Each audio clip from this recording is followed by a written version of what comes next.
महेश शर्मा अच्छी खासी लीड इस वक्त लिए हुए हैं, तो उनकी सीट अभी कंफर्म नजर आ रही है। और बड़ी खबर बिहार से भी इस वक्त है, बिहार की 24 सीटों पर एनडीए को इस वक्त बढ़त मिली हुई है। बेगूसराय से लेकिन खुद केंद्रीय मंत्री गिरिराज सिंह इस वक्त पीछे चल रहे हैं। बिहार की 24 सीटों पर इस वक्त एनडीए को बढ़त है। गया से एनडीए से खुद जीतन राम मांझी इस वक्त आगे चल रहे हैं। तो ये बड़ी जानकारी। हाजीपुर देखिए बड़ा दिलचस्प है इस बार, क्योंकि चिराग पासवान को अपने पिता की जो लेगेसी थी उसको लेकर चल रहा है, यहाँ से वो लगातार आगे चल रहा है। पाटलिपुत्र से आरजेडी की मीसा भारती हो गई आगे।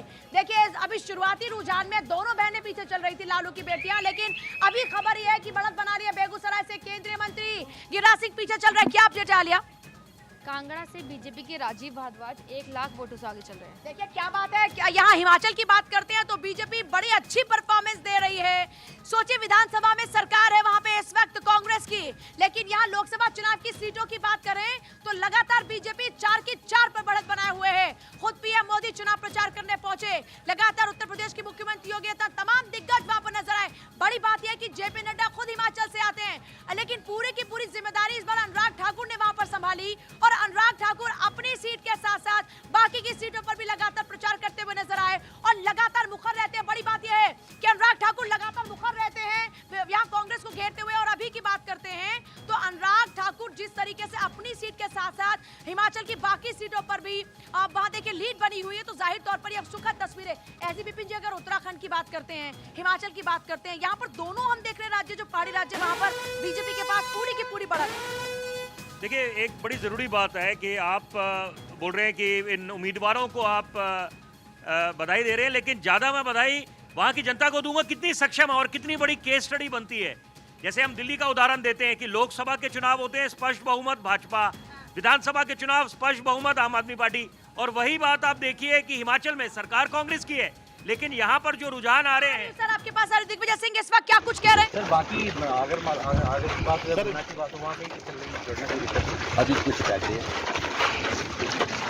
नहीं हुई थी केवल ये सारंगपुर की क्या आपत्ति लिखी इसमें सील मैच नहीं हो रही जी, आपत्ति की तो फिर उसमें काउंटिंग रुकवा दी। केवल एक पोलिंग भी हो, 2 पोलिंग। सर बाकी अगर आगे की बात वहाँ पे चल रही अभी कुछ कहते हैं।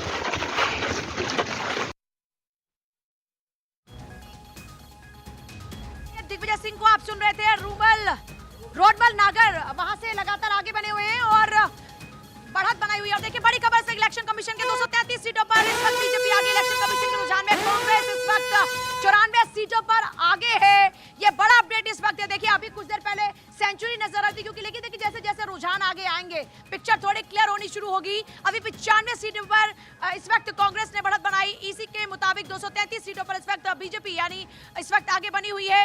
अब थोड़ा सा आंकड़ा और कम हुआ, 94 सीटें हो गई। इसी के रुझान में समाजवादी पार्टी को 35, वही टीएमसी का आंकड़ा भी घटा, टीएम की 19, टीडीपी 15, जेडीयू 13 सीटों पर बढ़त बनाए हुए है।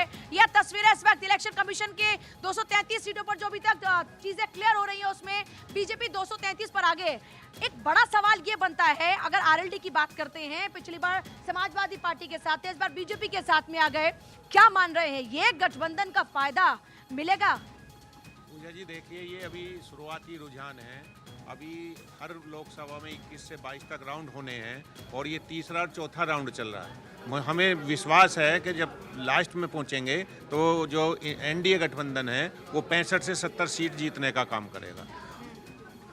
उत्तर प्रदेश की जनता ने एनडीए के पक्ष में, क्योंकि हम चुनाव में रहे हैं, ज़मीन पर रहे हैं, मतदान करने का काम किया है और उसका ये नतीजा निकलेगा कि जैसे जैसे ये राउंड बढ़ेंगे एनडीए गठबंधन बहुमत की तरफ बढ़ेगा। एनडीए गठबंधन बहुमत की तरफ बढ़ेगा, ऐसी उम्मीद इस वक्त आरएलडी को है। लेकिन अभी तक जो चुनावी नतीजे अभी तक सामने आ रहे रुझानों के अंदर, उसमें बाकी की भी जो पार्टीज हैं वो अच्छा परफॉर्म करती हुई नजर आ रही हैं। चल रही है, कहीं एक आध मशीन जो खराब है वो अधिकारियों को बता दिया है, प्रशासन को बहुत तरतीब से तमाम चीज़ों को देख रहे हैं और बस यही है कि जनता का फैसला है, शाम तक आ जाएगा। जो भी आगे चल रहे हैं, गुड़गांव क्षेत्र की जनता आगे चल रही है। जो भी आगे चल रहे हैं, गुड़गांव क्षेत्र की जनता आगे चल रही है। और देखिए ये इस वक्त अगर मैं राज बब्बर की बात करूं तो 37,000 की लीड इस वक्त ली हुई है।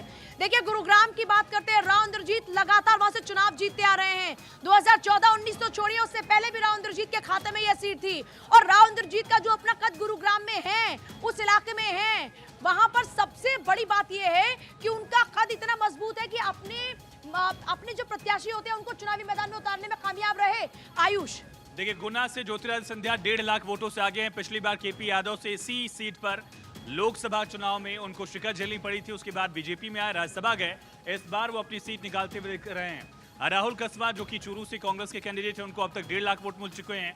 लेकिन जौनपुर की तस्वीर बदली है। धनंजय सिंह को साथ लाने के बावजूद बीजेपी के उम्मीदवार कृपाशंकर यहां पिछड़े हुए हैं और बाबू सिंह कुशवाहा खाटी नेता उत्तर प्रदेश की पॉलिटिक्स में, वो लगातार लीड कर रहे हैं। हमारे साथ शिवम छाबड़ा जी भारतीय जनता पार्टी की तरफ से लगातार जुड़े हुए प्रवक्ता। शिवम जी, क्या बड़ा उलटफेर उत्तर प्रदेश की पॉलिटिक्स में दिखने वाला है? जो नतीजे अब तक दिख रहे हैं, रुझान जो अब तक दिख रहे हैं, क्या ऐसी उम्मीद थी अब तक? देखिए, जितने भी नतीजे और रुझान अभी तक आपको दिखाई दे रहे हैं वो भारतीय जनता पार्टी के पक्ष में है। इसमें कहीं कोई संदेह का विषय नहीं। मेरे को तो चिंता कांग्रेस पार्टी की है कि 4 बजे के बाद 5 बजे के बाद जब नतीजे लगातार सामने आएंगे तो आखिरकार क्या ईसीआई की जिस प्रकार से वो नया नैरेटिव फिटअप करते हैं कि साहब वो ये कहेंगे ना कि ईवीएम मशीन फॉल्टी पाई गई थी या इलेक्शन कमीशन ने को लेकर जम्मू कश्मीर से 2 पूर्व मुख्यमंत्री को लेकर क्या उमर अब्दुल्ला कितने वोट से? 45,000 वोटों से हार रहे हैं और 1 लाख वोटों से महबूब मुफ्ती हारे, मतलब पीछे चल रही है। तो ये एक बड़ा डिफरेंस दिख रहा है। और देखिए ये महबूब मुफ्ती और उमर अब्दुल्ला के लिए तो कहा जा रहा है कि उमर अब्दुल्ला जिससे पीछे चल रहे हैं वो इंडिपेंडेंट है। इंडिपेंडेंट उम्मीदवार बारामूला की सीट पर बढ़त बना रहे हैं, ये एक बड़ा फैक्टर है। एक बड़ी खबर, इस वक्त की बड़ी और अहम खबर का रुख करेंगे लोकसभा चुनाव से जुड़ी। ये बड़ी खबर है इस वक्त की, लोकसभा के नतीजों पर परस्पर विरोधी खबरें। ज्यादातर चैनल एनडीए को 290 से 300 दिखा रहे हैं सीटें, लेकिन एबीपी न्यूज के आंकड़े बाकी चैनलों से अलग। एबीपी के आंकड़ों में एनडीए को 280 सीटें। ये बड़ी खबर, एबीपी के आंकड़ों में इंडिया अलायंस को 239 सीटें। ये बड़ी और अहम खबर, लोकसभा के नतीजों पर परस्पर विरोधी खबरें अलग अलग जगहों पर दिख रही हैं। ज्यादातर चैनल्स एनडीए को 290। उमर अब्दुल्ला पीछे चल रहे हैं, सुनिए क्या कह रहे हैं। करें 3-4 बजे तक सारा क्लियर हो जाएगा। मैंने पहले ही सुबह आपको कहा कि उतार चढ़ाव तो रहेगा ही, क्योंकि जिस तरह वोटिंग की पैटर्न रही और जिस तरह कुछ कॉन्स्टिट्यूंसीज़ में कम कुछ में ज़्यादा, मुझे पहले जिस दिन पोलिंग हुई उस दिन से मालूम था कि काउंटिंग जो है उसका ट्रेंड एक तरफ से नहीं होगा।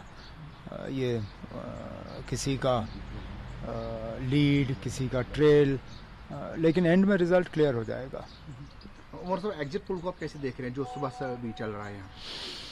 अब ये एग्जिट पोल आप लोग चला, तो ये सुना एग्जिट पोल को लेकर रिएक्शन, लेकिन इस वक्त लगातार 43,000 वोटों से उमर अब्दुल्ला पीछे चल रहे हैं और सिटिंग सांसद भी रहे हैं, पूर्व मुख्यमंत्री रहे हैं। एक बड़ा झटका होगा। फिलहाल ये आंकड़ा आप देख रहे हैं, 289 सीटों पर एनडीए बढ़त बनाए हुए है। पूर्ण बहुमत से आंकड़ा ज्यादा है 16 सीटों का, लेकिन इंडिया अलायंस भी एक मजबूत कमबैक करता हुआ दिख रहा है।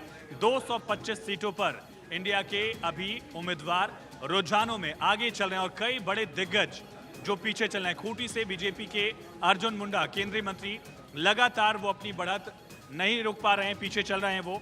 उजियारपुर से हालांकि नित्यानंद राय केंद्रीय मंत्री आगे हैं। गया से पहली बार जीतन राम मांझी हो सकता है, जिस तरह से बढ़त बनाए हैं, उनको संसद जाने का मौका मिले। ये तमाम सीटें। और कानपुर नगर से पूर्व पत्रकार रमेश अवस्थी बीजेपी के टिकट पर आगे चल रहे हैं। जमुई से अरुण भारती जो कि चिराग पासवान के रिश्तेदार हैं, वो आगे चल रहे हैं। रांची से बीजेपी के संजय सेठ लगातार बढ़त बनाए हुए हैं। इलाहाबाद की सीट बड़ी सीट रही है, लाल बहादुर शास्त्री की सीट रही है और यहाँ से रेवती रमन के बेटे उज्जवल रमन लगातार बढ़त बनाए हुए हैं। समाजवादी पार्टी में रहे हैं बड़े नेता रेवती रमन और उनके बेटे यहाँ पर लगातार इलाहाबाद की सीट पर लीड हासिल कर रहे हैं। हमीरपुर की सीट पर अनुराग ठाकुर बढ़त लगातार बनाए हैं और बीजेपी की कई सीटों पर, पहाड़ पर अगर देखा जाए हिमाचल से लेकर उत्तराखंड तक, इन दोनों ही हिस्सों में लगातार बढ़त दिख रही है। नेमतुल्ला जी पूर्व विधायक जेडीयू के हमारे साथ लगातार बने हुए हैं। नेमतुल्लाह जी, क्या तस्वीरें दिख रही हैं? बिहार में तो उत्तर प्रदेश से कम रुझानों में तस्वीर बेहतर है आपके लिए। ये बेहतर होगी। पूरा बिहार में तो नीतीश कुमार ने जो काम किया है उसके बुनियाद पर यहाँ वोट पड़े हैं। यहाँ महिलाओं ने बढ़ चढ़ के हिस्सा लिया है। वुमेन एम्पावरमेंट ने काफ़ी सशक्त बनाया है। गीता दीदी को लेके तो या जातीय गणना कराया हो या महिलाओं को आरक्षण दिया हो, और इस तरह से काम जो किया है उस पर महिलाएं बढ़ चढ़ के हिस्सा दिए। इसलिए हम मोदी जी का जो गरीबों को अनाज देने का बात हुई है, सब लोग मिलकर मोदी जी के काम पर वोट किया है, इसलिए ये बेहतर रहेगा। और जो आपके आंकड़े आए हैं नेमतुल्लाह जी, आप लोग की बड़ी भूमिका निर्णायक होने वाली है, क्योंकि बीजेपी अभी 238 सीटों पर रुझानों में आगे है। अब तक ये देखा गया बीजेपी ने अकेले दम पर पूर्ण बहुमत का आंकड़ा हासिल किया था, लेकिन इस बार डिपेंडेंसी हो सकती है। नहीं, पूर्ण बहुमत बीजेपी और एनडीए की सरकार बनेगी और हैट्रिक लगाएंगे माननीय प्रधानमंत्री।